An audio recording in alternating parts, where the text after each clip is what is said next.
низкой стоимости, далеко не каждая библиотека может им похвастаться. Мы, в свою очередь, рады пригласить вас поработать с этим атласом в стенах нашей библиотеки. К сожалению, наше здание на Советской 13 пока на ремонте, поэтому мы вас приглашаем по адресу Катаева, 41. Будем вам рады. Спасибо за внимание.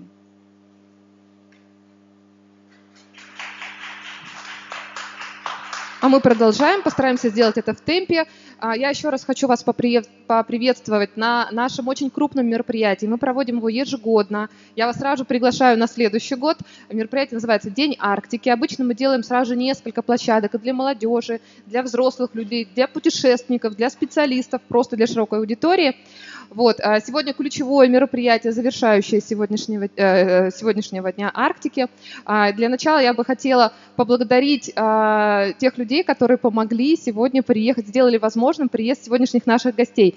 А это межрегиональная корпорация безопасности «Лавина». Вот именно благодаря им мы сегодня смогли пригласить наших именитых гостей. Так. Несколько лет назад, совсем недавно, у нас появилась в нашей библиотеке, в Национальной библиотеке Республики Коми, появилась традиция на День Арктики звать известных людей, чьи имена так или иначе связаны с Арктикой. Вот. Сегодняшний день не исключение. У нас очень интересные гости. Это представительницы легендарной женской полярной научно-исследовательской лыжной команды «Метелица». «Метелица» была создана в 1966 году. За более чем 50 лет своего существования группа совершила путешествия в самые различные точки земного шара. Не буду все перечислять, скажу самые существенные. Это Северный полюс и Южный полюс. Да? Остальное они вам расскажут подробности сами. «Метелица» — это единственный в мире женский лыжный отряд. Единственный до сих пор. На его счету более 20 экспедиций за 30 лет. Полярницы трижды побывали в Антарктиде, где провели серьезные научные эксперименты. Это очень важная часть их работы. Они плотно работают с наукой. Полученные результаты легли в основу методики, которая помогает представительницам команды заниматься реабилитацией инвалидов. И перед тем, как мы начнем, мы покажем ролик. У «Метелицы» есть свой канал на YouTube. Именно оттуда этот ролик. Посмотрим. Там есть другие интересные. Это такой небольшой анонс.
И мы встречаем Ирину Кузнецову, дочь бессменного капитана команды Валентины Михайловны Кузнецовой. Ирина имеет разряд по лыжным гонкам, в группе являлась фоторепортером. Она расскажет о своих легендарных лыжных походах, о том, с какими трудностями ей пришлось столкнуться во время экспедиций. И Светлану Самара. Светлана – президент международной общественной организации «Метелица». Теперь эта организация называется именно так. От нее участники сегодняшнего дня Арктики узнают, какие цели команда ставит перед собой сегодня, чем занимается эта легендарная команда сейчас. Поприветствуем.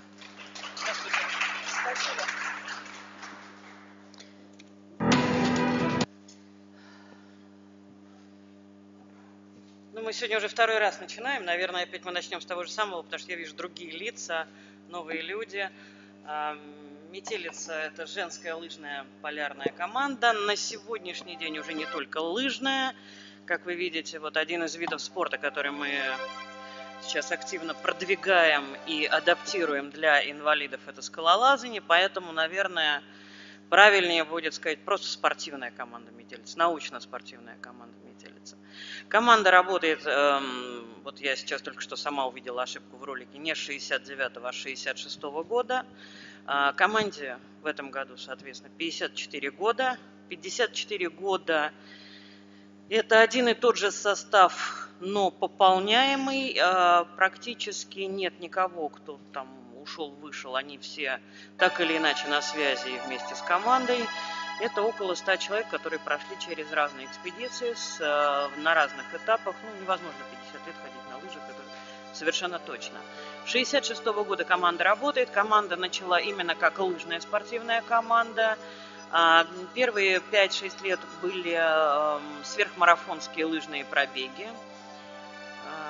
Сверхмарафонские лыжные пробеги просто потому, что это послевоенное время, когда был очень жив еще послевоенный дух, когда некая романтизация памяти войны уже происходила, потому что общество выздоравливало от ран, и совершенно такое романтизированное отношение к партизанам на лыжах и так далее. И лыжный спорт, он был вот... Иногда я читаю старые хроники, в том числе и «Метелицы». Мне кажется, большой теннис рядом не стоял вот с популярностью лыжного спорта тогда. Очень сильные команды Бауманского института мужские в какой-то момент вдруг дошли до Питера, до Ленинграда. Это имело очень большой резонанс, это имело очень большую такую прессу хорошую, положительную. И женская команда девушек, в том числе Ирининой мамы, Валентины Михайловны Кузнецовой, под ее крылом собралась. Это были сильные лыжницы, которые в силу просто, в спорте есть такое понятие «неудачный год». До сих пор это существует. Неудачный год рождения, когда спортсмены этого года, Олимпиады идут с циклом 4 года, чемпионат с своим циклом, ребята этого года просто неудачно высеваются в Олимпиаду, и они не все так легко у них складывается, как у людей, которые более удачные год рождения. Метелица, первый состав Метелицы, это девушки до военного 37-го года рождения.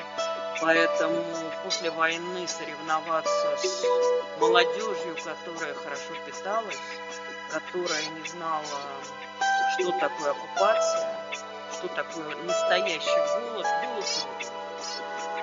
Девушки к 30, уже имея серьезные достижения в лыжном спорте, в том числе и чемпионы республик, и чемпионы СССР, еще полные сил, но вот уже не видящиеся дальше в спорте, задумались о том, что делать. Собравшись в команду, они тренировались, много работали, и на это внимание каким-то образом обратили журналисты, сказали, вот, наверное, женская команда, наверное, она хочет утереть нос Бауманцам, мужчинам, которые прекрасно ходили в Питер.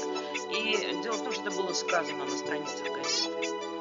И как-то вот девушки вдруг сказали, что бы нет-то, собственно. Наверное, придется как-то собраться и пойти в Ленинград.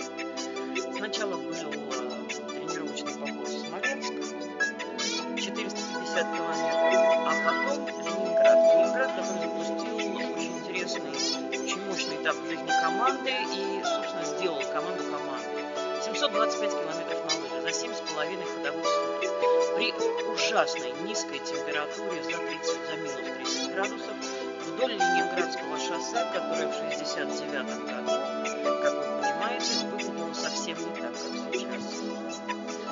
Фокус оказался в том, что бойцы советской армии, поставленные прокладывать лыжню, где-то в районе Конакова обалдели, встали за Метелицей и пошли за ним. А потом они до Твери не дошли, они где-то там по пути, Ленинградское шоссе, сырая, вообще климат сырой, и поэтому до сих пор есть участки за Балагим, когда едешь, и там такой мороз.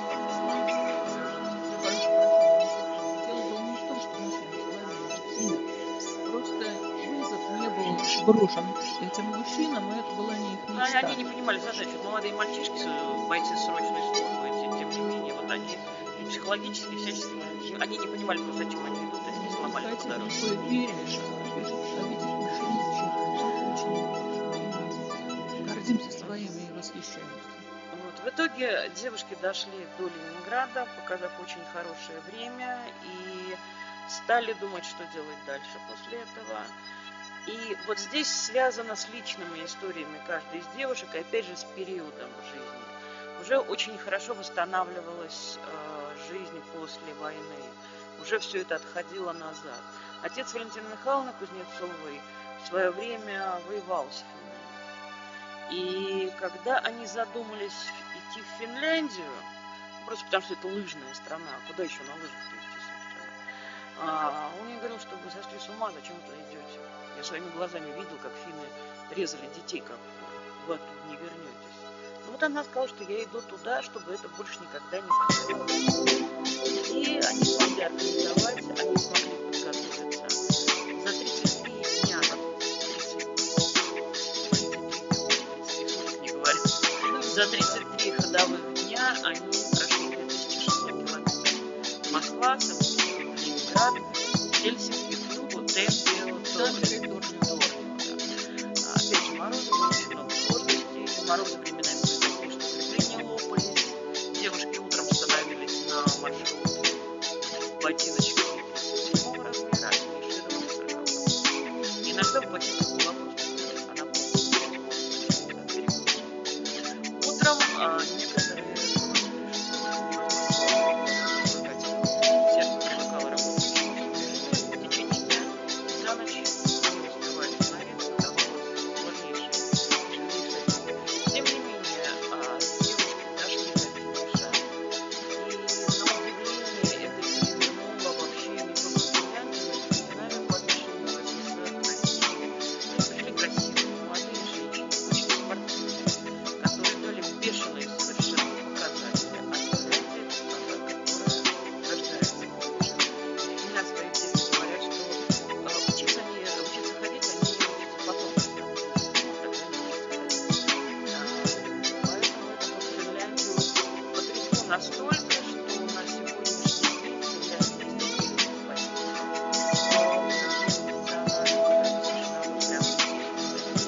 Они настолько настроились, что пока была жива Валентина Михайловна, они его приглашали регулярно на мероприятия. И даже такое специфическое время, показательный момент, федеральный канал,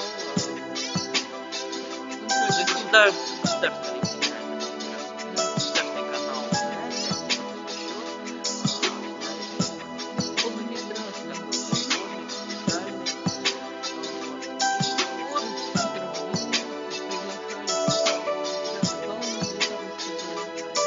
В дальнейшем сильно потрясение крестьяне, ночью, когда уже темнело, девушка пройти машину, своих представителей спросили,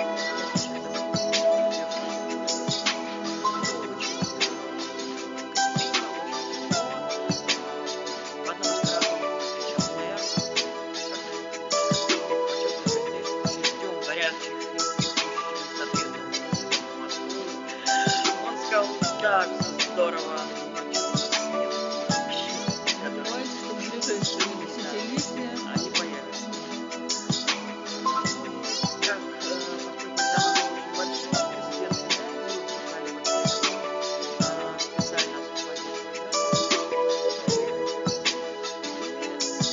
Это стало еще одним рубежом, который подвел некую черту, потому что нужно вспомнить все марафоны, двигаться дальше было некуда.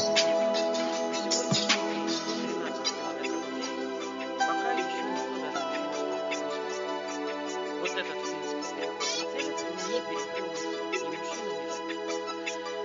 Дальше в этом смысле можно бесконечно ходить куда-то, непонятно зачем. Это неинтересно, метелица задумалась. И они задумались, стали искать следующую мечту. И следующей мечтой стала Антарктида. Но в Антарктиду нельзя было попасть вообще в случае. Южный полюс. попасть женщине в Антарктиду нельзя было в принципе, потому что было международное соглашение, очень жестко ограничивающее присутствие, рабочее присутствие женщин на континенте по куче причин. Вообще не из серии там папа на корабле. Вообще. Ну вот. И попасть в Арктику нужно было только, в Антарктиду только заработав очень серьезный авторитет. Метелица начала ходить в Арктику, чтобы наработать опыт, чтобы понять, насколько ей это нужно, чтобы понять, насколько это нужно и возможно вообще.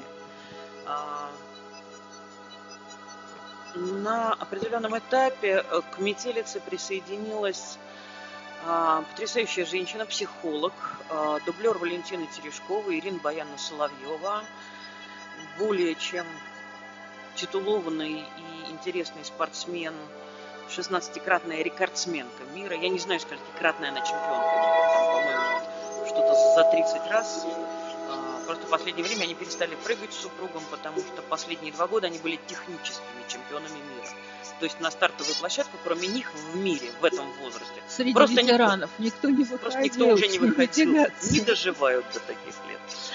Она полковник ВКС, доктор наук, психолог. И вот присоединение ее к команде было очень символично. Оно дало очень серьезную базу для психологической работы. Медико-биологическая работа тоже наметилась на очень хорошем, интересном, серьезном уровне. И за 10 лет, благодаря Ирине Баяновой, благодаря другим врачам, Татьяне Евгеньевне Кузнецовой, которая на данный момент преподает во Втором медицинском институте физиологию на 2 языках, откаталась программа психологической подготовки женщин для полетов в космос.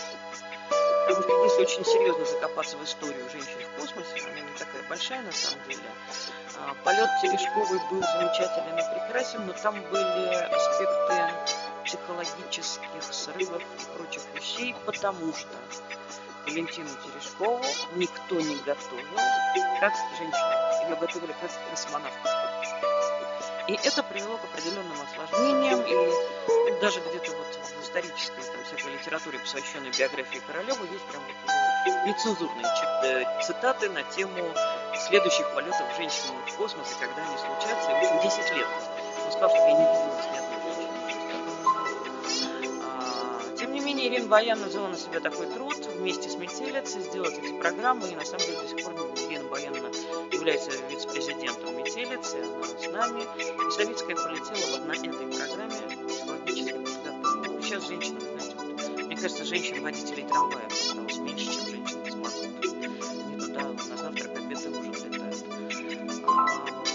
Но вот Арктика дала 14 экспедиций, серьезных, мощных, и она дала тот опыт, который позволил метелице претендовать на Антарктиду. 3 экспедиции антарктические в 1988 году рекогностировка, несколько месяцев.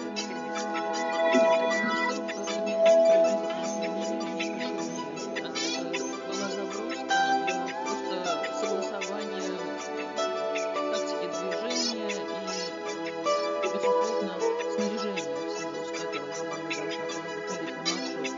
Консультации с руководством станции «Молодежная» полярниками с огромным стажем и опытом работы в Антарктиде. И цель этой рекогносцировки заключалась в том, чтобы на будущий год обязательно выйти на маршрут, чтобы эти мужчины, которые принимали в первый год с огромным сомнением и не понимали, что будут делать женщины в Антарктиде, чтобы на следующий год они ждали этих женщин в Антарктиде и готовы были поддержать. Уровень сомнения был настолько высок, что когда самолет уже сел, и женщины уже должны были выходить из самолета, а вы видели на видео какой-то трап, это вот не такой трап, который вот мы привыкли, да, это просто лестница металлическая, и вытаскивать за собой огромные баулы, потому что они, весили серьезно. И это было неудобно, и женщины увидели стадо пингвинов в красных куртках, которые вот так стоит под метелью и смотрит. И не реагируют. Мужчины оторопели. Когда увидели женщин, они не поверили своим Они глазам. просто стали смотреть.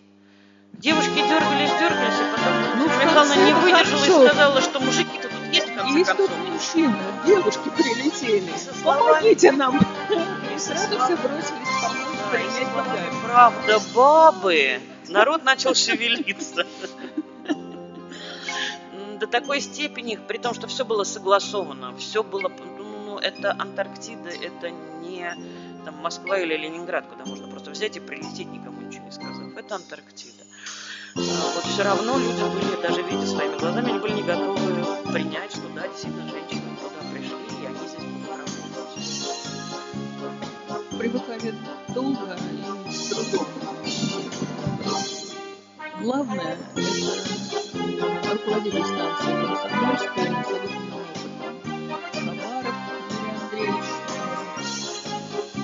У него было огромное исследование по поводу способности женщин на что-то. Но когда он увидел то, с каким огромным желанием и с каким опытом за плечами, с пройденными более десятка уже арктических экспедиций, с научными программами, которые были осуществлены, уровень, на котором происходила эта работа, он поглядел на то снаряжение, которое, предположительно, метелица должна была использовать в Антарктиде. Он смог дать незначительное количество рекомендаций. Сказал, я вижу, что у вас серьезная очень проработка, девчонки, приготовиться, мы будем вас поддерживать. Ну, какие-то свои дополнения, замечания, предложения. Все рассмотрено, принято. И мы занимались уже в течение следующего года подготовкой и разработкой уже специализированного снаряжения экспериментально-практического такого, которое мы должны были и сотрудничали с рядом очень серьезных фирм, как завод «Звезда», например, который занимался для космонавтов, космонавтских готовых средств выживания. Все включались. Мы испытывали их снаряжение, мы испытывали их маску.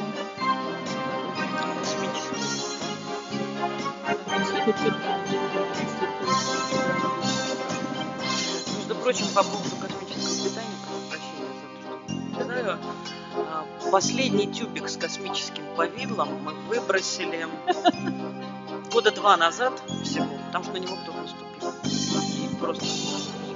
Ну, кстати, все, что осталось в тюбике, мы попробуем, так очень даже съедим. Я не знаю, что это было, но это вкусно, и это хранится по 20 лет.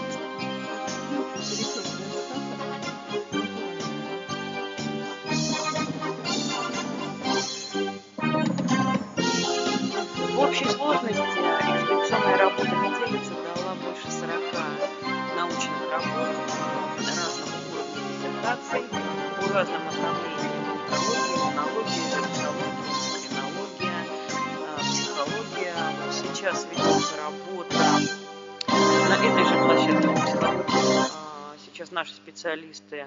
Но на самом деле я опять же сделаю ремарку, чтобы вы понимали, на сегодняшний день основной состав ходовой легендарной метелицы, он, конечно, уже в более философском настроении. Правда, это все равно все еще работающие люди, потому что большинство из них каждый день ходят на работу. Молодым, и хорошо работает, когда прекрасно справляется. Кто-то просто перегружен. молодым, Врач, руководитель последнего прекрасную психологической работы Владимира, она просто перегружена, потому что она уникальный специалист по проблемам диабетической стопы. Вот эндокринолог, великолепный преподаватель, и частично наша работа тоже в вопросе сохранения диабетической стопы, часть тех вещей, которые делались в Антарктиде, они тоже в ее работе. Сейчас состав команды, именно работа, просто на базе команды образовалась общественная организация. Общественная организация, которая на сегодняшний день в составе 6 человек работает полноценно. И основной упор, конечно, наш, он делается на реализацию.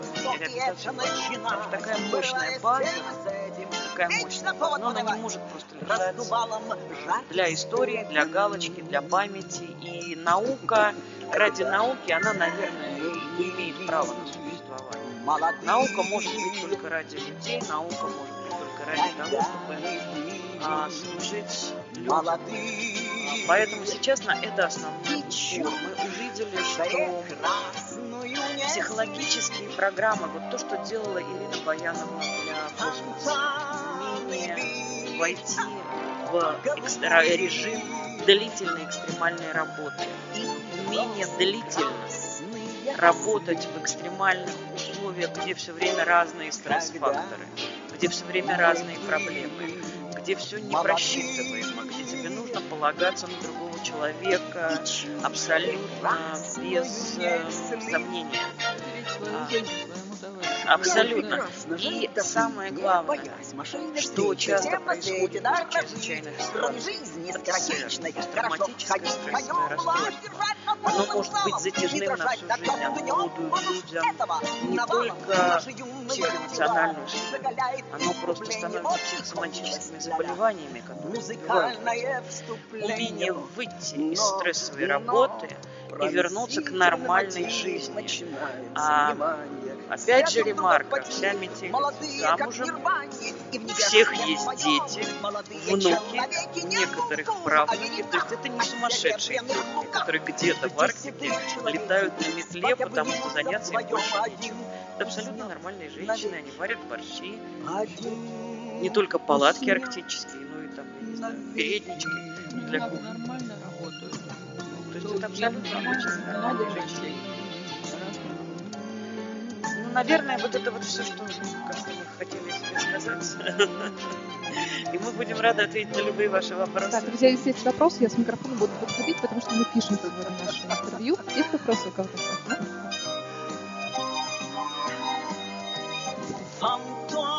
Дмитрий Тамарелин, Институт проблем Севера, научный центр.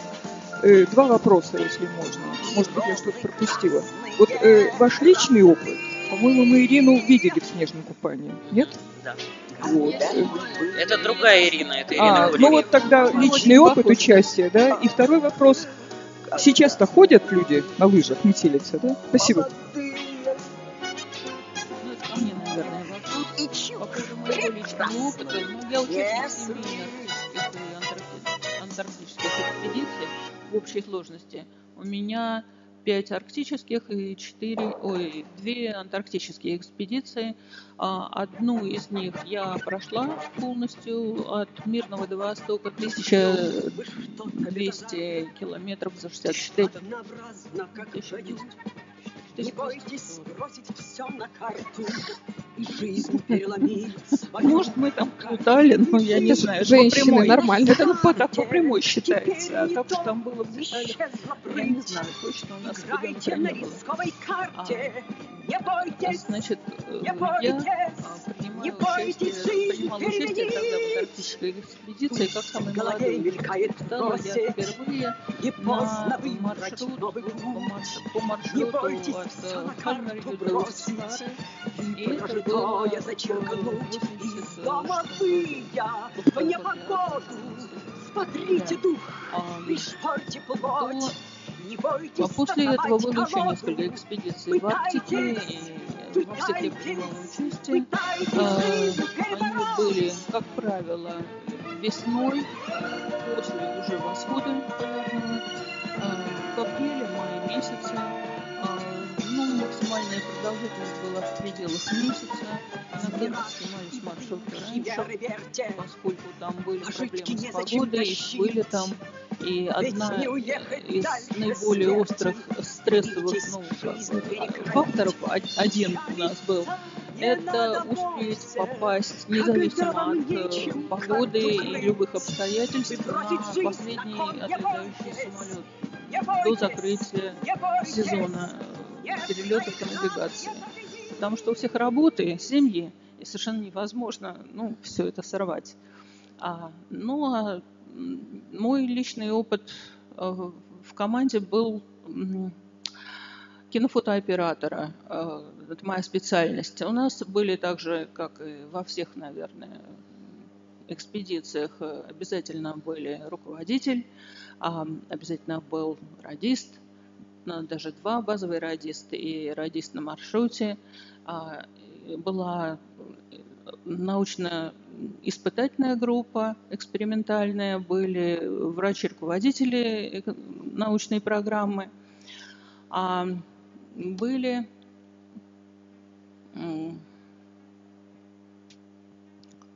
что-то я, в общем, сами, естественно, навигация, штурман.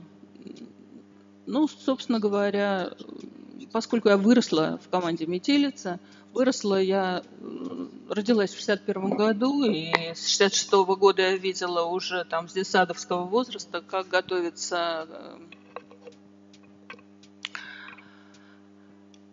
первые пробеги, как в них идут, как из них возвращаются, какой духовный подъем, какой резонанс. Потом начало вот этой вот полярной мечты, создание снаряжения у себя в свободное от работы время, в выходные, в праздники, на коленках, чтобы в отпуск согласовать все и пойти на своем снаряжении, первом таком еще не испытанном, пойти в Арктику. И я помню, как мы с детьми, с моими там одноклассниками и товарищами по двору бегали, стреляли какие-то санки, у кого было возможно, или искали сломанные раскладушки, или добывали какие-то раскладушки, из которых вот из ножек там скручивали базу, основу, к которой приделывались потом лыжи, и сверху устанавливался такой емкий баул, который был вот нашим основным рюкзаком на лыжах.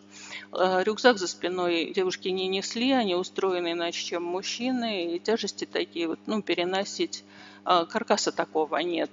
А женщины легко сравнительно тянут, на постромках за талию завязанные, на пояс прицепленные достаточно тяжелые сани, от 50-70 килограмм, зависит от продолжительности маршрута.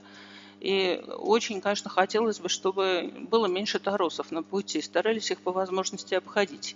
Первые тренировочные маршруты были между островами, по большей части сначала на континенте. Это был район Полярного Урала. Были Амдерма, Хальмерью, был маршрут до Усть-Кары. Потом стали летать на Северную Землю, из Северной Земли по возможности, если была возможность добраться, уже отправлялись на остров Хейса, земли Франца Иосифа, и оттуда уже у нас были всякие радиальные маршруты, и в зависимости от того, какой был год, ты попадал там или в период, когда разводе полыньи, там и лед ломался, или у тебя была довольно спокойная ситуация, или наоборот, очень такие были годы, когда пурга была серьезная, достаточно часто, и приходилось ее каким-то образом пережидать.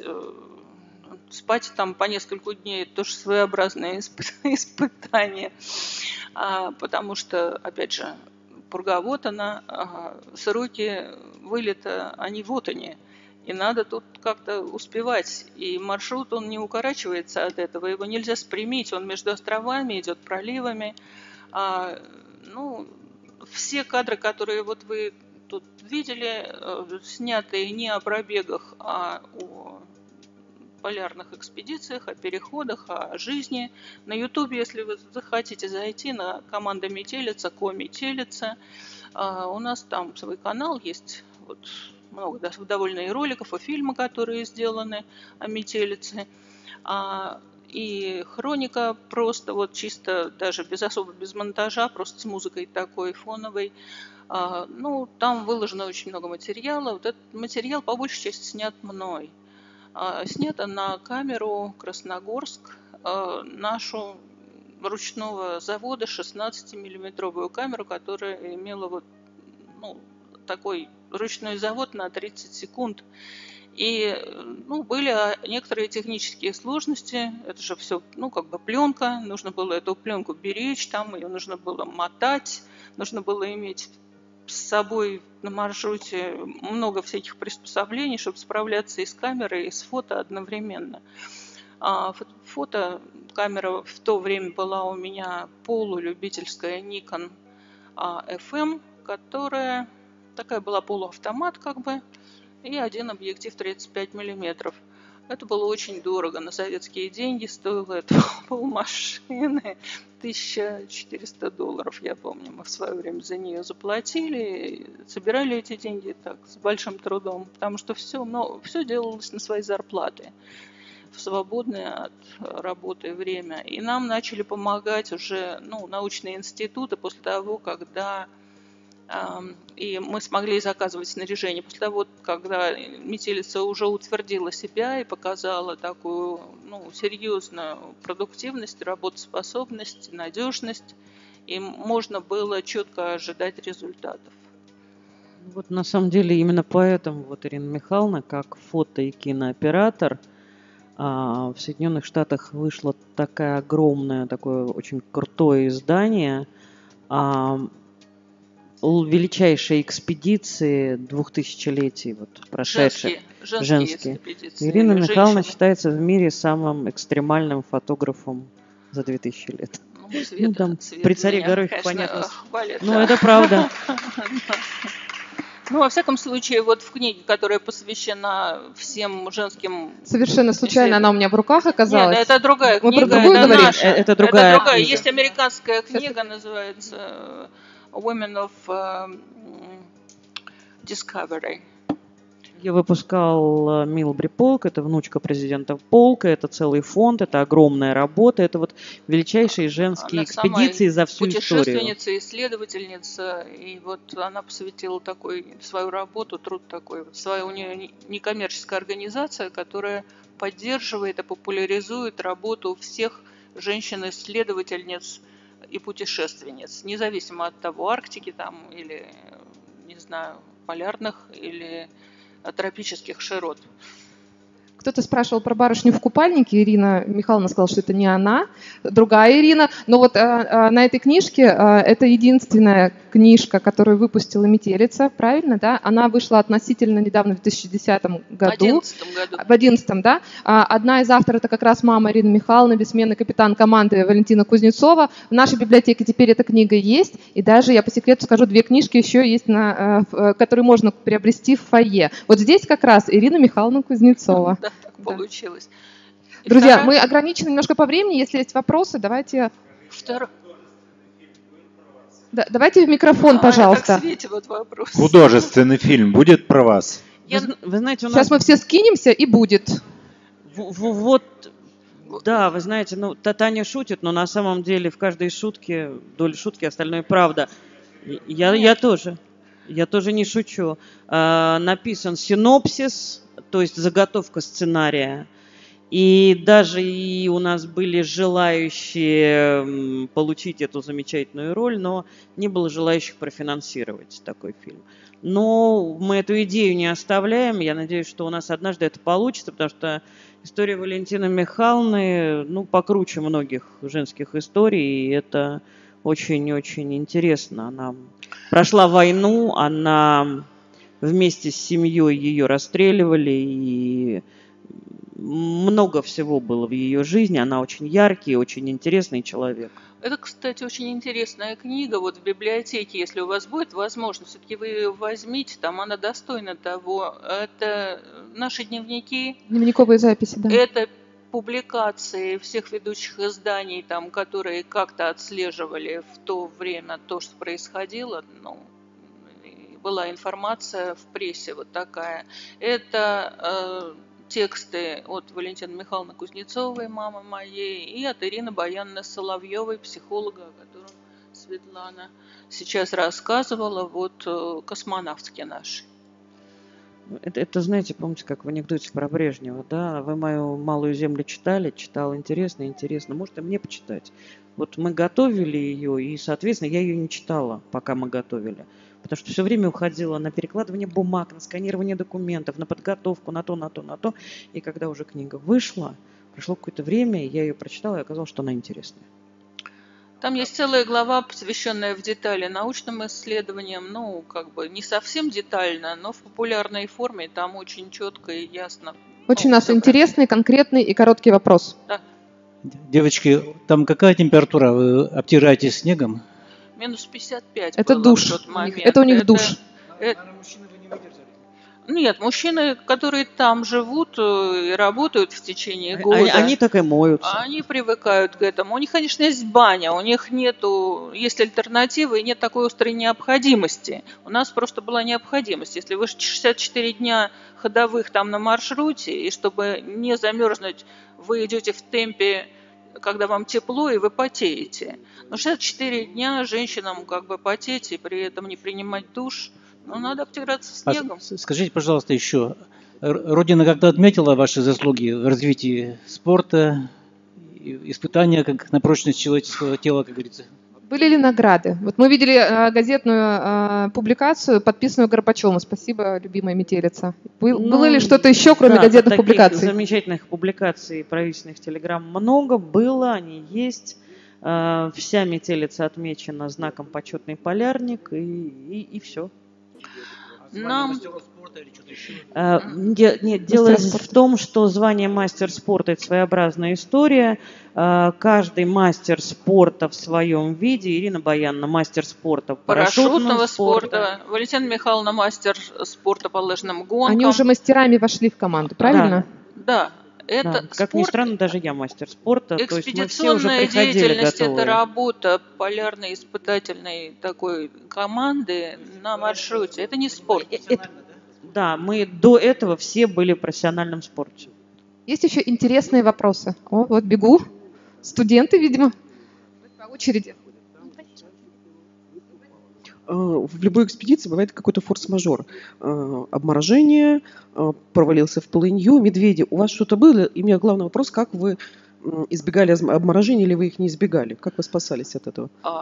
Это очень хороший и глубокий вопрос. Значит, по поводу полыньи. С полыньей бывало. И самые, кстати, такие решительные и матерые путешественницы, которые впервые шли с командой и хотели показать свою крутизну. Которые до этого ходили сами, а потом, придя в метелицу, говорили, сейчас мы вам покажем. Вот они попадали в полынью. А те, кто не были такими уж особенно матерыми и не били себя пятками в грудь и не пытались никому ничего специально показать, они не попадали в полынью. Они, наоборот, доставали из полыньи тех, кто попал, и дальше находили у себя в своем мешке личных вещах то, во что одеть вот этого самого ретивого участника нового, который не имел лишней булавочной головки веса, потому что был очень таким продуманным путешественником.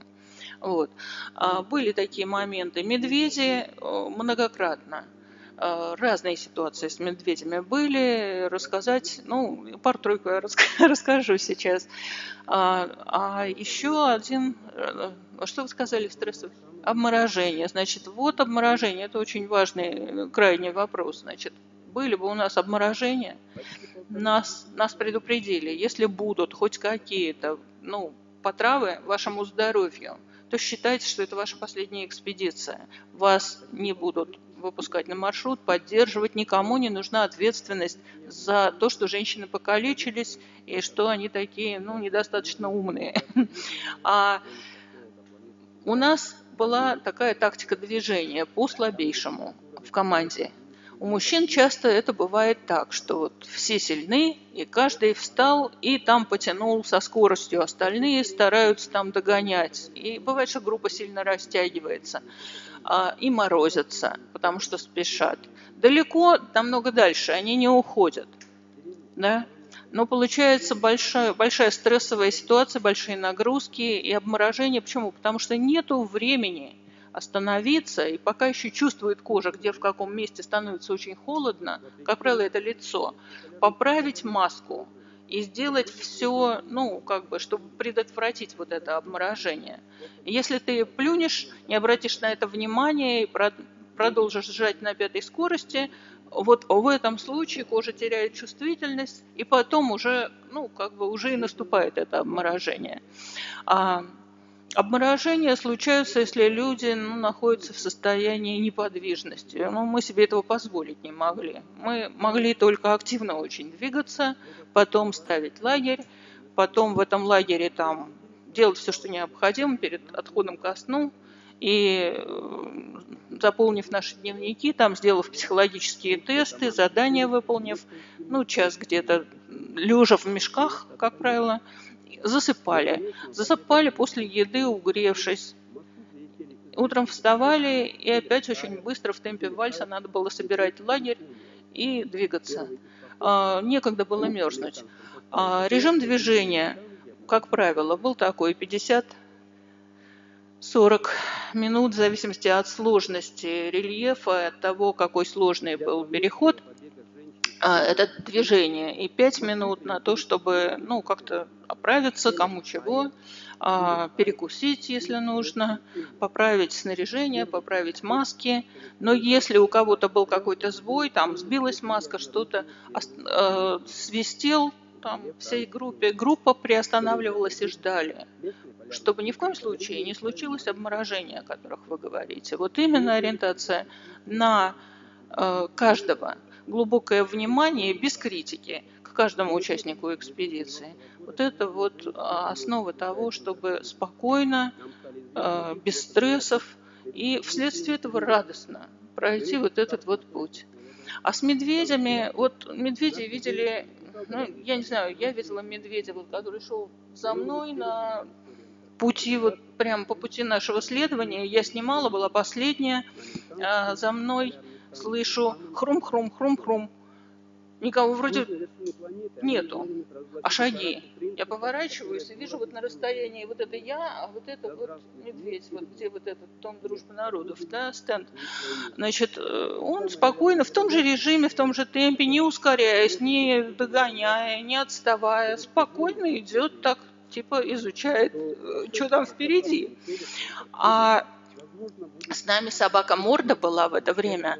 Она отличалась тем, что она такая вот медвежатница. Вот если есть медведь, она там его облает, бросится на него там. И мы как-то и не ждали, что будут медведи. Всегда брали с собой собаку, потому что она должна почуять. Но в данной ситуации дело было в торосах. Было, ну, она ушла далеко вперед, и медведь пришел с подветренной стороны. Не с медведя дуло на собаку, а с собаки на медведя. Собака его не почувствовала. И получилось, в принципе, вот, ну, хорошо, что медведь был уже, это была весна, видимо, он уже так наелся, был сыт, и просто шел из любопытства. Но это был вполне взрослый медведь. По следам медвежьим, совсем свежим ходили, буквально, ну, вот, может, он час назад прошел. На острове Гукера, где мы, ну, однажды вот старт у нас был с Гукера до Хейса, там между островов, там первая Папанинская полярная станция, это первое зимовье Папанина, и там остались эти вот балки, в которых, ну, домики, в которых жила эта экспедиция. Двери открыты, какие-то двери там сорваны, и вот там в кубрике, значит, начальственном на кожаном диване мы зашли и посмотрели, просто что там такое происходит. Там много следов к этим домам медвежьих. Сунули нос, и как медведя там прям вот буквально не было, но было много вот этой вот медвежьей шерсти, всякой следов присутствия жизни медведя на диване вообще. Вот. А потом мы этого медведя увидели вот где-то метрах в 300-400, он там появился и стал продвигаться вот в этом направлении. Мы поняли, что надо, в принципе, ставить палатку где-то не прямо на станции, а немножко поодаль, потому что это, в общем-то, его территория. Хорошо, что мы обследовали вот эту местность до того, как поставить наш лагерь. Как рассказывают другие участницы, говорят, так быстро мы никогда не вставали на лыжи. Ну, это правда. Вы не носили с собой ружье какое-то? Вот? Было, обязательно, да? Всегда на маршруте был карабин. И как наиболее стрессоустойчивый полковник вооруженных сил, Ирина Баяновна Соловьева была карабиноносцем. И она должна была в случае чего давать предупредительный залп или стрелять уже прямо в медведя. Но порой бывало так, что медведи они неожиданно появлялись и практически из ниоткуда. И не предупреждали, что вот тут надо встать, прицелиться и прочее. Мы Ирина никогда Баянова не впереди с стреляли собакой, по наверное, медведям. с подветренной стороны. Никогда не стреляли. Но собака прочухала и прибежала. И вот именно то, что она прибежала и, разлаявшись, кинулась на этого медведя, она его пугнула, он убежал. Это, в принципе, ей спасибо, она спасительница была в данном случае. А то просто любопытство праздное его вело. Был еще случай с медведем, проходили мимо, я увидела, как охотится белый медведь. Вот воочию совершенно на нерпу, над лункой сидит метров, наверное, 150 было до него или 200. И сидит на попе, какая-то трещина, ноги, вот так лапы, это вот самая трещина, да, простите, лунка вот так вот между лап, вот сидит и нос прикрыл, и смотрит в эту лунку, и лапа вот так. И вот он сидит вот в такой вот позе долго. А мы мимо идем, я думаю, ой, тут мне надо объектив, у меня не было зума, еще надо тут быстро объектив как-то менять, хочется снять, да группа идет, да не надо останавливаться, говорят. В общем, одним словом, просто я пронаблюдала эту сцену, снять мне не удалось, было очень жалко. Значит, совершенно неожиданно, вот в таком положении, сидя, я не знаю, несколько минут, как я на него смотрела, пока шла, вдруг такое движение. И вот когтями своими, видимо, в момент, когда нерпа подошла, чтобы вдохнуть, он сидел в ожидании нерпы, потому что тут не было больше где вынырнуть, и вот это вот был ее способ дыхания. Он ее просто ждал. Он ее зацепил и выбросил вот так вдаль на лед. Она пролетела метров 5-6, наверное, такая здоровенная нерпа. И он поднялся к ней, пошел там, дальше ее начал там уже есть. Вот. И в принципе, было им что кушать. Они вот в это время, уже в апреле, в мае, они довольно сытые. И, на нас не нападали. Был другой случай очень интересный. Это было не со мной, Наташа Бахарева рассказывает. Вот ночью она лежит, у нас палатка зима, ногами к центру палатки и головами к краю, и головы, в общем, у некоторых в стену упираются. И вот она просыпается, не то, что просыпается, а вот что-то там у нее так вот в районе головы, что-то там вот как-то, что-то давит ей, что-то как-то наседает на голову, она во сне вот так отталкивает, там, типа, иди отсюда.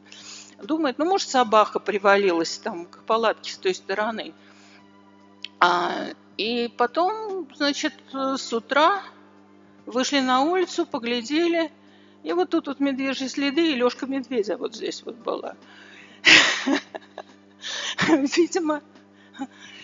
А до этого шла медведица с 2 медвежатами, параллельно ходу команды, вот маршрутом тем же самым. Видимо, просто она, наблюдала и учила вот детей тому, что вот тут ходят какие-то по Арктике, тоже они смотрели на нас.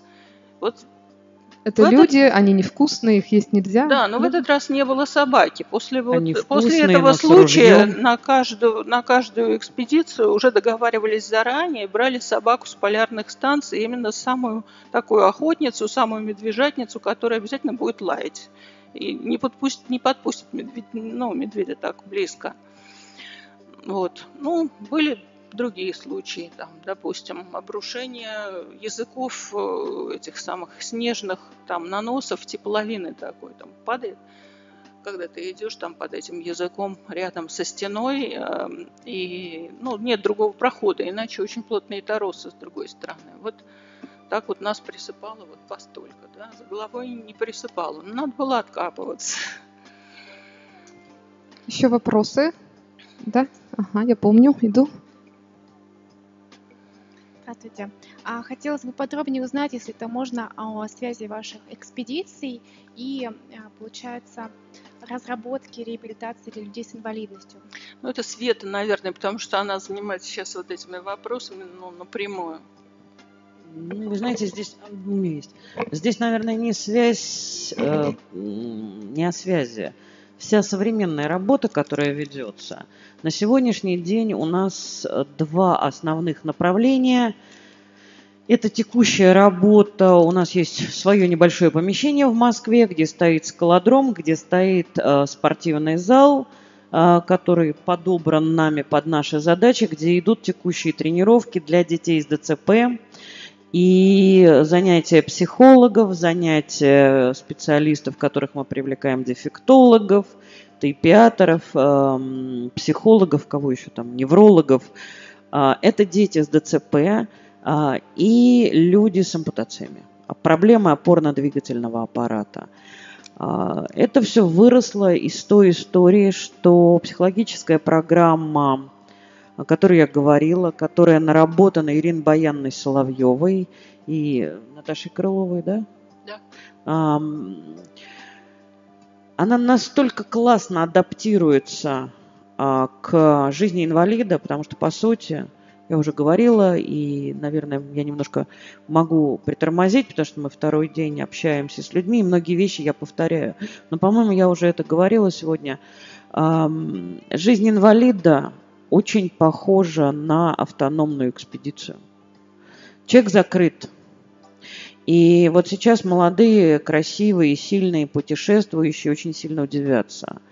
Но дети-инвалиды, именно дети, тот, кто имеет врожденную инвалидность, не приобретенную, чтобы вернуться хотя бы частично, не вернуться, а подойти частично к полноценной жизни, чтобы сделать шаг в здоровое общество, они выносят психологическое давление и психологическую нагрузку в разы большую, чем вы можете себе представить в любом экстремальном путешествии. В самом сумасшедшем, в самом неорганизованном, дурацком путешествии, экспедиции, стресс гораздо меньший, потому что любой путешественник, и Ирина Михайловна сейчас скажет, боится погоды, животных, ну, мало чего еще, ну, каких-то вот явлений. Ребенок-инвалид, делая первый шаг из дома, боится людей, боится всех, кто его окружает. Это очень тяжело, поскольку метелица, отрабатывая свои программы психологической подготовки, научилась не только, вот я акцентировалась на этом, заходить в стресс, работать в стрессе, жить в стрессе, но и выходить из него, реализовывать этот стресс, правильно направлять, не ломаться при этом, возвращаться к здоровой жизни, к нормальной жизни. Потому что, жизнь в текущем режиме и жизнь в походе – это две разные жизни. Вот именно это мы положили в основу, мы это доработали, и дорабатываем, мы будем дорабатывать, и мы учим ребят не только тому, что вокруг инклюзия, вокруг все классно, вас везде ждут, инвалидам дорога открыта. Мы учим их к тому, что куда бы вы ни пришли, помните о том, что здоровые люди – это точно такие же люди, как вы. У них куча своих проблем. У нас есть подопечные, которые в 34 года с удивлением говорили нам, как, Светлана Александровна, а что, вам мама тоже звонит и вас тоже ругает? А я думал, только на инвалидов могут орать. Я думал, у здоровых в семьях все по-другому. То есть люди совсем не представляют жизнь вокруг. И мы для них, для инвалидов, очень часто, как белые медведи, они нас боятся. И очень часто, когда у нас приходят волонтеры и говорят, я хочу помогать инвалидам, я вам сейчас как помогу, и я понимаю, сейчас ты нам как поможешь, потому что ты сам его боишься. Здоровые люди очень часто боятся работы с инвалидами, потому что они не понимают, как не задеть, как не обидеть, как не унизить. Вот прежде всего психологические аспекты. Потом дети с ДЦП очень часто при вот таких формах, когда есть гиперкинезы, да, то есть вот излишняя подвижность, когда есть спастика гиперкинетическая форма, это, как правило, очень худенькие, очень хрупкие внешние люди. И у нас тренеры, которые приходят нам помогать первоначально, они просто боятся сломать. Они не понимают, как с этим работать. Это страшно. И вот получается такой взаимный страх. И здесь вот очень хорошо мы научились, благодаря той вот подоснове, которая была, мы научились с этим справляться, мы научились из этого выходить, и мы научились в том числе очень многие вещи из опыта питания, построения питания метелицы. Потому что как только вот такие инвалиды начинают тренироваться и заниматься, а спорт – это единственное их лекарство на самом деле, хороший, регулярный, правильно поставленный спорт. При том, что взрослые женщины могут весить по 50 килограмм при хорошем. Вот. То есть как только человек начинает заниматься, там стоит вопрос питания, потому что он и так худой, а он еще теряет. То есть вот здесь опыт метелицы очень-очень хорошо пошел. Где-то мы используем опыт метелицы, особенно то, что касается питания, для тех, кто восстанавливается после параличей, после пролежней, после инсультов. Потому что там тоже проблема потери веса, там тоже очень серьезные проблемы набора мышечной массы. И там тоже очень после 3 месяцев лежания начинаются очень тяжелые психологические последствия. Иногда, не иногда, всегда, люди боятся выйти из дома. Это не фигура речи. Они боятся реально выйти из дома. Они боятся это до животного какого-то вот уровня. Вот у нас сейчас на базе потрясающий мальчишка Никита, который во время тренировки сломал шейные позвонки и полный паралич. Вот чтобы уговорить Никиту поехать на хоккей, ни одного, а с кучей народу, у нас большая команда, много подопечных, и на инвалидной коляске был бы не он один, а еще и одна девочка. Мне понадобилось 3 рабочих дня, чтобы он в конце концов сдался и сказал: все, ладно, я не хочу, я не понимаю зачем, я боюсь, но я все равно поеду, просто чтобы вы от меня отстали. И когда мы потом с ним разговаривали, он говорит: да, было очень страшно, но вот какой-то рубеж вот пройден, какая-то стенка сломалась, мне стало легче. Это действительно настоящий страх. Но, тем не менее, без особого драматизма и по возможности радостно метелица старается работать с людьми, потому что и так хватает напряжений. И вот все смягчить, все сделать, по возможности в шутку, и поверить в себя, и утвердить в этой вере в себя. Вот это вот психологические аспекты работы, которые крайне-крайне необходимы. Это основа мотивации. Конечно, мы не приходим там на работу с умными лицами, там, не толкаем умных речей подопечным, которым и так хватает. У нас на работе собаки, кошки, попугаи, там 2 аквариума, у нас 3 шикарные хаски, которые очень сильно разряжают обстановку. У нас весело на самом деле, и даже куры есть, которые вот, там, за курями следить – это отдельная история. Сколько примерно человек в год бывает на реабилитации в вашем центре? Сложный вопрос. У нас в год 120 семей, которые получают разного уровня поддержку. Иногда это бывает очень просто, там что-то оплатили, что-то проконсультировали, помогли, рассказали, а люди сами разобрались дальше. Есть подопечные, которые по 2 года живут на нашей базе. Сейчас у нас постоянно проживающих опорников 5. 2 из них с мамами, потому что там без мам невозможно пока. И приезжающих, уезжающих 20 семей, остальные сейчас, просто такой вот период, что они на дистанционке. То есть они прошли просто свои курсы и сейчас ждут следующих. Мы видели кадры, как тренер, он онлайн консультировал по тренировке.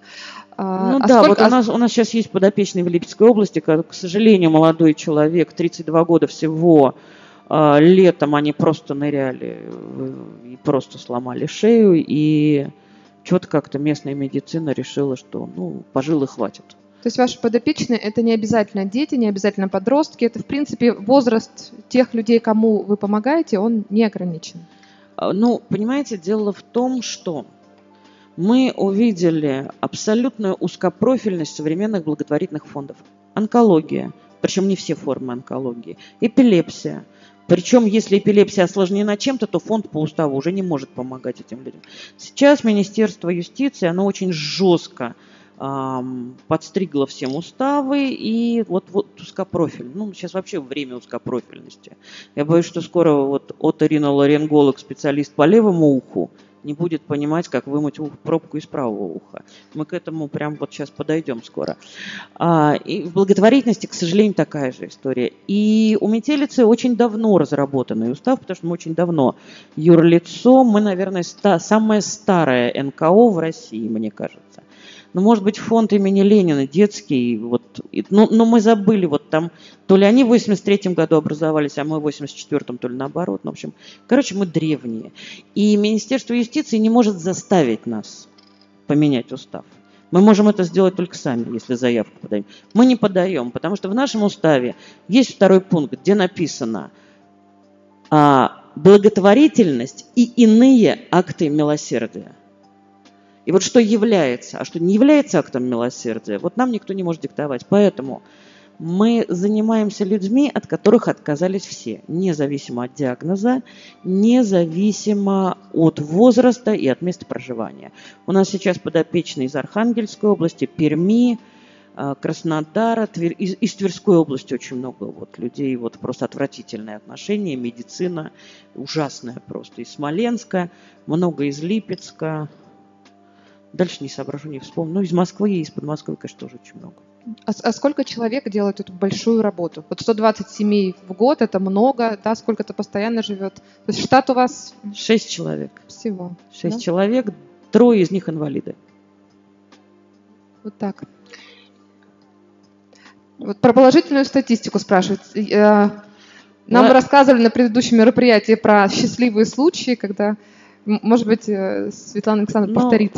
За все время работы касаемо реабилитации, это не только реабилитация, вот у нас 2 программы, да? Одна, которая работает в офисе, это именно вот физическая реабилитация. Туда приходят каждый день дети, они тренируются, там ведутся дневники тренировок. Это совместная программа. Сейчас уже вот к нам подключается Институт дружбы народов, РУДН, их медицинский институт. Они будут на нашей базе вести свою практическую площадку, и мы будем с ними писать научные работы вместе, там уже все темы определились, уже вот прям все. И 2 вид – это программа вот СОС. В декабре мы прилетели в Пермь, увидели девочку, которую избил молодой человек, которая 5 лет лежит, которая в вегетативном состоянии. Мы ее забрали в Москву через 2 недели, через неделю обследования и 2 недели лечения. Девочка подала голос. За 5 лет она не издавала ни звука вообще. Она подала голос, она начала выполнять команды. Это значит, что она в сознании, это значит, что сознание есть, это значит, что она может говорить. Потом оказалось, что Пермь говорила туберкулез, оказалось не туберкулез и так далее. За все время работы у нас погиб только 1 подопечный. В прошлом году это было... Мы были к этому готовы, потому что он был обречен. И мы помогали в его лечении, потому что мы не могли его оставить в Ростовской области. Это городишко Шахты, где он бы очень тяжело умирал. Это 14-летний подросток, который нуждался в пересадке сразу 3 органов. Печени, почек и селезенки. Такие операции пока даже и не делаются. Делаются только парные трансплантации. 3 органа одновременно не пересаживают. Но у нас была надежда, что в НИИ трансплантологии смогут вытянуть состояние печени, и мы обойдемся без пересадки печени. К сожалению, не получилось. Я не могу считать это неудачей, потому что это ребенок, который ушел в нормальных условиях, при нормальном обезболивании, в чистой, прекрасной палате, вот с отцом, там только папа, и папе, и была оказана тоже всевозможная поддержка, и помощь, и все. Статистика, сложно сказать, глядя по какому вопросу. Практически 100% детей, приходящих к нам, дают положительную динамику. Мне кажется, здесь надо похлопать. Хорошо. Но тут вы поймите, дело в том, что если вы с ребенком занимаетесь, он не может не дать динамики. Если вы поливаете цветы, они не могут не расти. Сейчас, подождите, я с микрофоном подойду, мы пишем. У меня голос, это не нужен микрофон. Вот к вам вопрос. Вы верующая? Кому? К Я? Светлане или к Ирине? Я не знаю, кто. Но давайте, Ко всем, к обеим давайте я давайте. отвечу Света, так. Светлана за всех ответит. Я за всех отвечу. В команде все верующие. Но мы не являемся религиозной организацией. Но верующие все. Мы вчера были в Ибе в монастыре. Это Вольтер, знаете, что сказал? Ну, Вольтер много чего говорил. Много. А очень замечательно сказал. Пока на свете есть дураки и мошенники, будут и религии. Здорово. Катастрофически садиков не хватает, школ. Это 2 смены. А в каком запустении территории садиков? А Кирилл все говорит. Вот 3 храма. Но вы знаете, к сожалению или к счастью, я не знаю, но мы не имеем влияния на патриарха Кирилла. Спасибо и за вопрос. Не знаю, Чудесный что он вопрос. там У нас, по-моему, есть еще вопрос, да? Сейчас.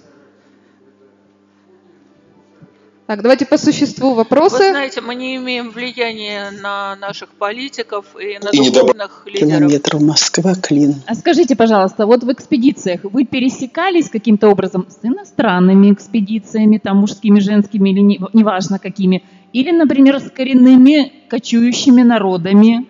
И как у вас складывались взаимоотношения, если таковые были? Ну, на одном маршруте мы случайно встретились с немцем Петей Пеналеем, который был молодой парень, 25 лет, искал себе невесту. Он был оленевод, рожден в Чуме. Мы вместе с ним, он попросился идти вместе с нами параллельным маршрутом, поскольку мы двигались в Усть-Кару. На пути к Усть-Каре жил его дядя Иван, и также жили его родители. Он знал, где они там, их Чум в этот момент находится.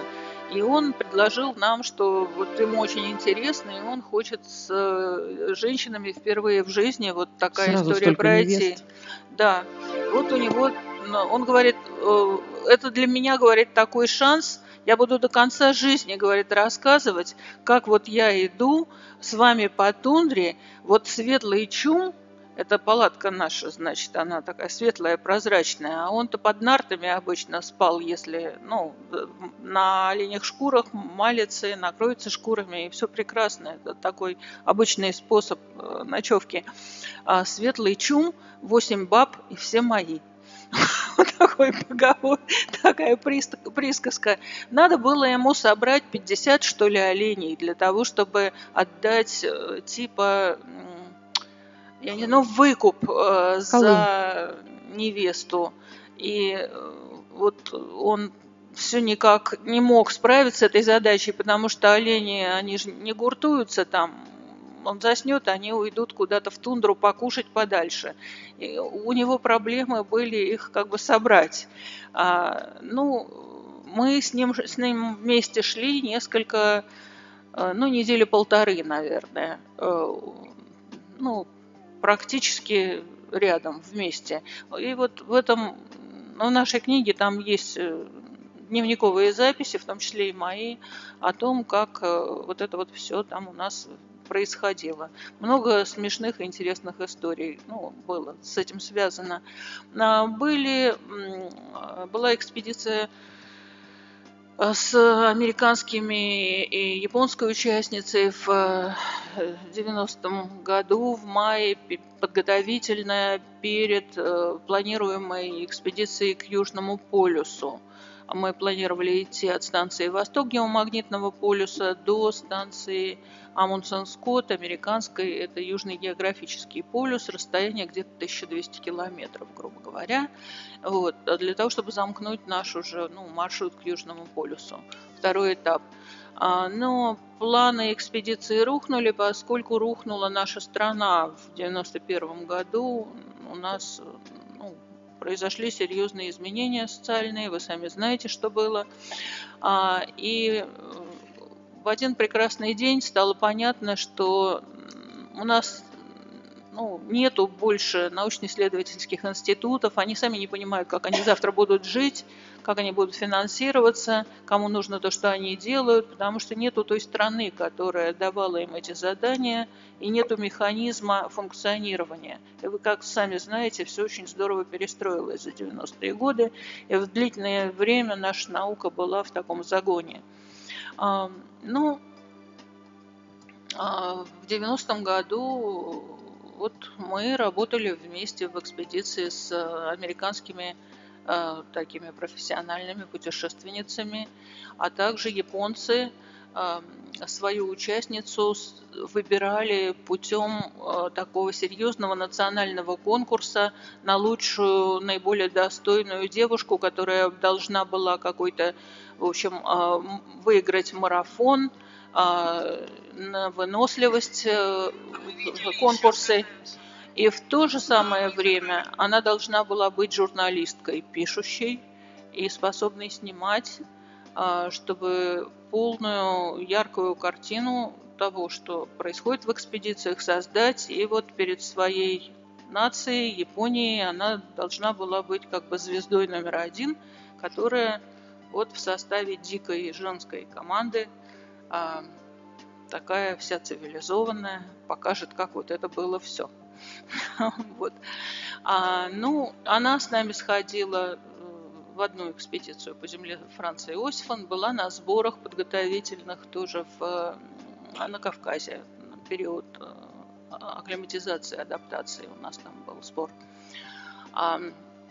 Были встречи с полярными такими первопроходцами, путешественниками, экстремалами, которые, в общем, были сняты с маршрута. И вот это, по-моему, какой 95-й год, экспедиция, когда метель шла по дрейфующим льдам к Северному полюсу, и после уже того, как были мы сняты с маршрута, в лагере оказалось, что мы увидели обмороженного, несколько людей было обморожено. В частности, был такой путешественник японский Мицуро Оба, и вот он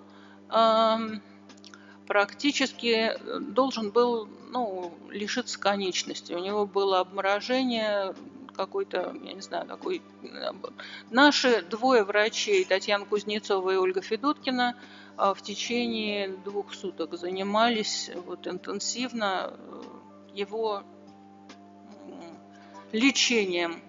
И в конце концов у него появилась чувствительность в пальцах.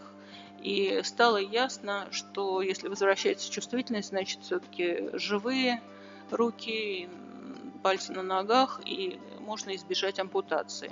Первый вопрос, когда он там пришел в себя и понял, что это у него все заработало, он вернулся к жизни, а сколько это все стоит? Правильный вопрос. И он был потрясен, приятно удивлен, что несмотря на то, сколько было сил, внимания и энергии вложено в его лечение, это все из чувства общечеловеческой симпатии было сделано совершенно бесплатно. Встречи были такого разного рода, да. Кстати, именно японец присылает, до последнего времени присылал периодически новогодние открытки.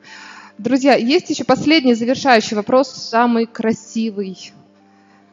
Спросить ваше мнение о Федоре Конюхе, такого известном, да, и Шпаро, как они там сейчас чем занимаются и так далее.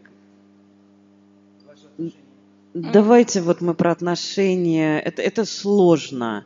Дело в том, что со Шпаро мы общаемся, и очень хорошо общаемся, и с Дмитрием Игоревичем, и с Матвеем, и с Никитой. Они прекрасно работают, и, кстати, у них очень хорошие программы для детей-инвалидов. Они работают по-другому, они работают с теми детишками, которые приезжают к ним в лагеря и так далее. И там очень хорошие программы. Мы так не работаем. В каких-то вещах мы смотрим на все по-другому и так далее. Но это никак не влияет на наши отношения. Отец Федор, ребята, это совершенно другая история. Он индивидуалист, он единоличник. Он персона, мы команда. У нас нет кого-то, без кого метелица встанет. Но у нас есть много кого мы не хотим терять. Да? То есть это принципиально разный подход. Вообще отношение к мужчинам хорошее, замечательное, но вот мужчины шутили по-разному. Однажды после взвешивания груза оказался перевес, и девушки из своих нарт достали вот такие железные чушки, на которых была приклеена бумага, в каждой положили, что сидели бы вы дома, варили бы борщи, а не метались по свету. Такая шутка, которая, дорого стоила, это очень тяжело. Были шутки такого рода, что заброска метелицы улетела на Диксон вместо земли Франца Иосифа. Это была очень злая шутка, потому что она грозила гибелью всей команде. Но, тем не менее, мужчины так пошутили. Не буду говорить, кто. Вот они так пошутили. Было долгий период, было очень большое неприятие вообще метелицы, потому что очень многие мужчины прямо говорили: бабы только встали на лыжи, и вся пресса здесь. А ты там прешь, тащишь. И хоть бы кто-нибудь, хоть бы одну фотографию или статью сделал. Вот этот момент был. Просто за счет, даже не потому что женское, а потому что единственное. Но вы понимаете, что единственное, это всегда привлекает внимание. Но это отдельные истории, и это не самые умные и светлые головы. В целом, по сей день мы со всеми общаемся прекрасно и рады всех видеть. И вот некоторые звонят и говорят там: спасибо, вот мы грант получили, вы нам там помогли, вот все здорово. Шпаро пошел впервые в Арктику, получив очень исчерпывающие, полные, глубокие консультации на тему, как все организовать. От Валентины Михайловны Кузнецовой, моей мамы. Все ее наработки, контакты. То есть был пройден огромный путь, который ему не пришлось проходить. Он пошел по готовому в значительной степени. У него своя мечта, у него свой путь. Мы никогда никому не мешали. Мы всех всегда поддерживали. У нас есть некоторые вопросы к некоторым людям. Да. Друзья, это был последний вопрос нашей сегодняшней встречи. Я хочу сказать, пока рано хлопать, подождите, хочу сказать, что вот в конце встречи я, во-первых, предоставлю слово заместителю директора Национальной библиотеки Республики Коми Данчиковой Екатерине Леонидовне. Я думаю, что, наверное, она скажет какие-то важные слова. И когда она это сделает, будет у всех возможность, я знаю, что кто-то получил на входе закладки, будет возможность... Не садитесь, лучше сюда положите. Вот, да. Ага. Будет возможность подписать, потому что потом мы сразу же бежим на самолет. Уважаемые гости, Национальная библиотека очень горда, и для нас огромная честь, что вот нашу Коми-землю посетили по нашей инициативе и по нашей организации такие отважные, мудрые, честные люди, которые сейчас мне так кажется, что сегодня это очень редкое явление. Вы могли воочию увидеть этих героических женщин, которые не только своими походами, да, как мы все видели, проявили себя, они сейчас занимаются очень важным, нужным и таким добрым делом. Поэтому у вас есть такая единственная возможность поблагодарить их, подписать, не знаю, какие-то закладочки. А от лица Национальной библиотеки, естественно, от всего Коми-народа, от Коми-земли, мы дарим им национальные сувениры. Попрошу вас поаплодировать. Спасибо вам большое. Очень уж вы о нас высоко тут отзывались. Мы не такие гордые, не такие мы великие. Мы очень рады, что вы нас пригласили. Поэтому вы ценны тем, что они очень простые люди в общении. У нас родился небольшой еще экспромт. Одна из наших попечителей, Валентина Васильевна Жиделева, она сейчас, я так понимаю, что она очень растрогана встречей. Дело в том, что я и председатель попечительского совета Национальной библиотеки, который каждый год вот в эти февральские дни проводят Дни Арктики в Национальной библиотеке Республики Коми. И к нам приезжают, вот здесь у нас и ученые, мы всегда рады нашим интересным гостям. А сейчас я еще и представляю Государственный совет, и очень благодарна. Мы делаем все для того, чтобы Республика Коми была вот в арктической зоне не только на карте, но и участвовала в тех проектах арктических, которые сегодня и есть, и будут в Российской Федерации. Поэтому большое вам спасибо. Мы, я думаю, осознаем все то, что вы нам здесь рассказали. Это очень здорово, что вы с такой интересной информацией приезжаете, ну, в такие достаточно отдаленные, арктические тоже районы, как вы знаете, на самом деле, правда, спасибо за приглашение. Мы много ездим, нам есть чем сравнивать, но вы совершенно потрясающие. Вы совершенно потрясающие. Вчера Сыктывкар, мы были вот под таким впечатлением. Да, этот монастырь. Люди великолепные, природа потрясающая. Спасибо вам огромное. Вот какой-то светлый, удивительный город, потрясающие люди. Просто потрясающе. Спасибо. А вот вы сейчас любите холод и вот так вот в снегу где-то там? Вы знаете, что на тему «любишь ли ты холод», наверное, каждый может сказать, ну, в общем-то, у меня температура 36,6 градусов, и я не земноводная, вообще люблю тепло. Но вот мы вполне терпимо относимся. Вы такие активные, наверное, это тоже... Мы можем жить в холоде. Я почему спрашиваю? Не буду говорить, какое место, но я специально езжу в одно место, где могу побыть при температуре минус 110 градусов. 5 минут я выдерживаю температуру в купальнике минус 110 градусов. Поэтому я прямо вот хочу туда, где вы были.